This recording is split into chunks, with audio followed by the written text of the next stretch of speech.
வணக்கம். இன்னைக்கு நாம ஸ்மார்ட் டாக் நிகழ்ச்சியில மொபைல் ஹேங்கிங் பிரச்சனை இல்லாம பழையபடி வேகமா செயல்பட வைக்க எப்படி என்ன பண்ணணும் அப்படிங்கிறத தான் பார்க்க போறோம். அதுக்கு நம்ம முதல்ல என்ன பண்ணணும் அப்படின்னா, நம்ம மொபைல்ல தேவையில்லாத ஆப்ஸ்கள்லாம் நிறைய இருக்கும். அதை முதல்ல அன்இன்ஸ்டால் பண்ணணும். இந்த தேவையில்லாம நம்ம எப்பாவது ஒரு வாட்டி தான் அந்த ஆப்ஸ் எல்லாம் யூஸ் பண்ணுவோம். ஆனால் நம்ம மொபைலில் எப்பவுமே வச்சுட்ருக்கோம். ஸோ அந்த மாதிரியான ஆப்ஸ் எல்லாம் இருந்துச்சுன்னா முதல்ல அதை அன்இன்ஸ்டால் பண்ணி விட்டுறணும். ஏன்னா அதுவும் மொபைலோட வேகத்தை ரொம்பவே பாதிக்கும். அப்புறமா எந்த ஆப்ஸை அன்இன்ஸ்டால் செட்டிங்கில் அன்இன்ஸ்டால் செய்யும்போது அதோட டேட்டாவை கிளியர் செய்துட்டு அன்இன்ஸ்டால் செய்யணும்.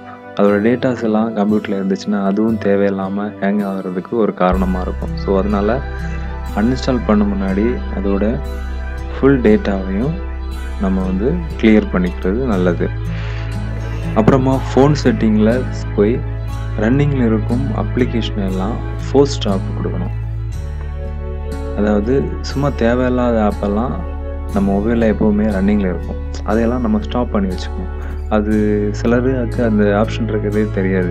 ஸோ பல நாளாக மொபைல் வாங்கினதுலேருந்து எந்த ஆப் யூஸ் பண்ணாங்களோ எல்லாமே ஆனில் இருக்கும். ஸோ இது இதுவும் ஸ்பீடு பாதிக்கக்கூடிய ஒரு முக்கியமான காரணி. ஸோ அதனால் அந்த ரன்னிங்கில் இருக்கக்கூடிய எல்லா ஆப்பையும் ஃபோர்ஸ் ஸ்டாப் கொடுத்து ஸ்டாப் பண்ணி வச்சுக்கிறது பெட்டர். ஒன் டைம் நம்ம ஒரு ஆப்பை யூஸ் பண்ணி முடிச்சிட்டோன்னா அதை உடனே ஸ்டாப் பண்ணுறது ரொம்ப நல்ல விஷயம்.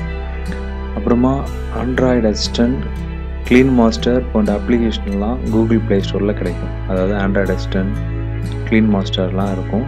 ஸோ அதையெல்லாம் ப்ளே ஸ்டோர்லேருந்து தரவிறக்கம் செஞ்சு அதில் அந்த ஆப்ஸுக்குள்ளே போனால் சர்ச் ஃபைல் அண்டு தும்பானில் ஃபைல்ஸ் எல்லாம் இருக்கும். ஸோ அதெல்லாம் நீங்கள் க்ளீன் பண்ணணும் அப்பப்போ.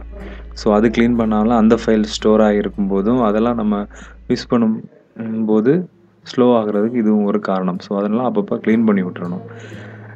இனி உங்களால் முடிஞ்ச வரைக்கும் ஸ்மார்ட் ஃபோன் வாங்கும்போது 1 GB RAM மற்றும் 1.2 GHz ப்ராசஸர் கொண்ட மொபைலில் தான் வாங்கணும்.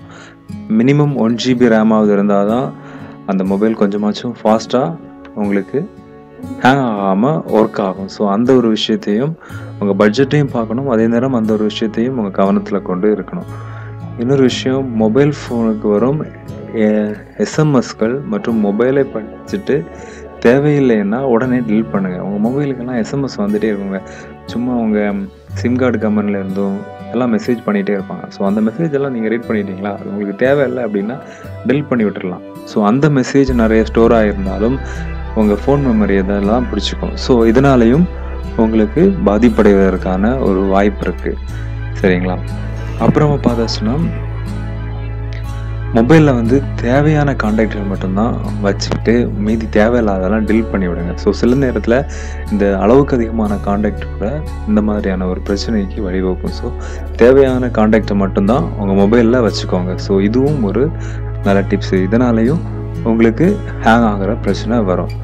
இன்னொன்று பார்த்தீங்கன்னா, ஆப்ஸை இன்ஸ்டால் செய்தால் மெமரி கார்டில் இன்ஸ்டால் பண்ணுங்கள். ஸோ ஆப்ஸ் எல்லாம் இன்ஸ்டால் ஆகும்போது ஆட்டோமேட்டிக்கலாக எல்லாருமே ஃபோனில் இது பண்ணுவீங்க. நீங்கள் ஆட்டோமேட்டிக்காக ஃபோனில் மாறினா கூட செட்டிங்ஸில் ஆப்ஷன் இருக்குது. ஸோ அதில் போய் ஃபோனுக்கு மாற்றி வச்சுக்கலாம். இல்லைனா நீங்கள் இன்ஸ்டால் பண்ணும்போது அதை மெமரி கார்டில் நான் ஃபோனுக்கு மாற்றி வைக்கலான்னு சொன்னேன். ஃபோன்லேருந்து மெமரி கார்டுக்கு மாற்றி வச்சுக்கோங்க. ஸோ அதுவும் ஒரு வகையில் யூஸ் ஆகும். ஃபோன் மெமரியில் பண்ணோன்னா ஃபோன் மெமரி ஃபுல்லாகவும் உங்களுக்கு இங்கே ஸ்பீடு தடைப்படும், மொபைல் ஹேங் ஆகும். ஸோ அதனால் உங்களுடைய எல்லா ஆப்ஸையும் மேக்ஸிமம் உங்களால் முடிஞ்ச வரைக்கும் மெமரி கார்டில் சேவ் பண்ண முயற்சி பண்ணுங்கள். அப்புறம் 2 மாதத்துக்கு ஒரு முறையாவது மொபைலை ரீசெட் பண்ணி வச்சுக்கோங்க. அப்படி ரீசெட் செய்வதற்கு முன் அனைத்து தகவலையும் ஒரு பேக்கப் எடுத்து வச்சுக்கொள்வது மிக மிக முக்கியமான விஷயம். ஒரு முறைக்கு 2 முறை பேக்கப் எடுக்கப்பட்டுள்ளதான்னு சோதித்து பார்த்துட்டு நீங்கள் ரீசெட் பண்ணி வைக்கலாம். ஸோ இதுவும் உங்கள் ஸ்பீடை கரெக்டாக மெயின்டைன் பண்ணுறதுக்கு ஒரு வசதியாக இருக்கும். சரிங்களா? அப்புறம் 3 நாளைக்கு ஒரு முறை அல்லது ஒரு வாரத்துக்கு ஒரு முறையாவது மொபைலை சுவிட்ச் ஆஃப் செய்து வச்சுக்கோங்க. மறக்காமல் 3 நாளைக்கு ஒரு முறை அல்லது வாரத்துக்கு ஒரு முறையாவது மொபைலை சுவிட்ச் ஆஃப் பண்ணிடுங்க. அதாவது நம்ம இப்போ ஒரு கம்ப்யூட்டர் யூஸ் பண்ணுறோன்னா அதை சுவிட்ச் ஆஃப் பண்ணி வைக்கிறது மாதிரி தான் மொபைலுக்கும் கொஞ்சம் நேரம் ரெஸ்ட் தேவை. ஸோ அது கண்டினியூஸாக இயங்கிக்கிட்டு இருந்தாலும் ஹேங் பிரச்சனை வர்றதுக்கான வாய்ப்புகள் நிறையவே இருக்குது. ஸோ அதனால் 3 நாளைக்கு ஒரு வாட்டி இல்லைன்னா ஒரு வாரத்துக்கு ஒரு வாட்டியாவது மொபைலை வந்து சுவிட்ச் ஆஃப் பண்ணி வச்சுக்கோங்க. அப்புறம் அதிக கிளாரிட்டி மற்றும் அதிக எம்பி ரெசல்யூஷன் கொண்ட புகைப்படங்களை வந்து மெயின் ஸ்க்ரீனில் வால்பேப்பராக தயவு செஞ்சு வைக்காதீங்க.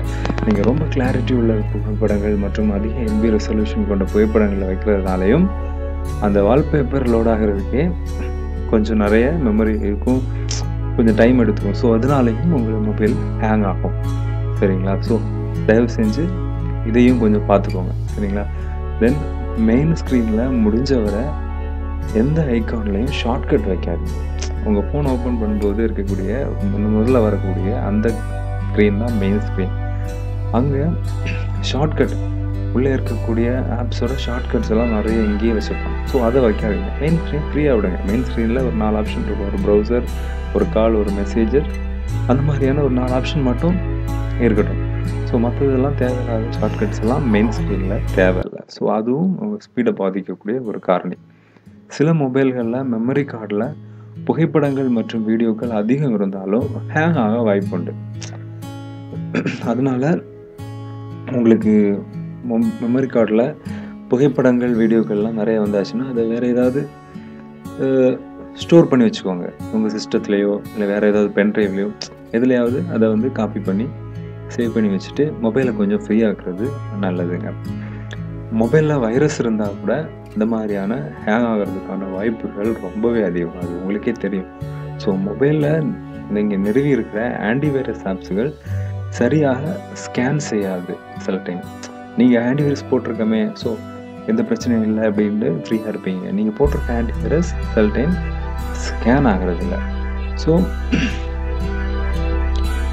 அதனால் நீங்கள் என்ன பண்ணணும்னா, ஆன்டிவைரஸை உங்கள்கிட்ட இப்போ சிஸ்டம் இருந்துச்சு அப்படின்னா, லேப்டாப்போ கம்ப்யூட்டர் இருந்துச்சுன்னா ஆன்டிவைரஸ் சாஃப்ட்வேர் நீங்கள் கம்ப்யூட்டரில் நிறுவிட்டு மாதம் ஒரு வாட்டி கம்ப்யூட்டரில் கனெக்ட் பண்ணி கம்ப்யூட்டரில் கூட ஸ்கேன் பண்ணிக்கலாம். இல்லைன்னா அதில் தரமான ஆன்டிவைரஸ் சாஃப்ட்வேர்ஸ்லாம் இருக்குது. காஸ்பர்ஸ்கை இதெல்லாம் நம்ம இன்னொரு வீடியோவில் உங்கள்கிட்ட ஷேர் பண்ணிக்கிறேன். ஸோ அந்த மாதிரியான வீடியோஸை வந்து இன்ஸ்டால் பண்ணி அதில் நீங்கள் ஸ்கேன் பண்ணிக்கலாம்.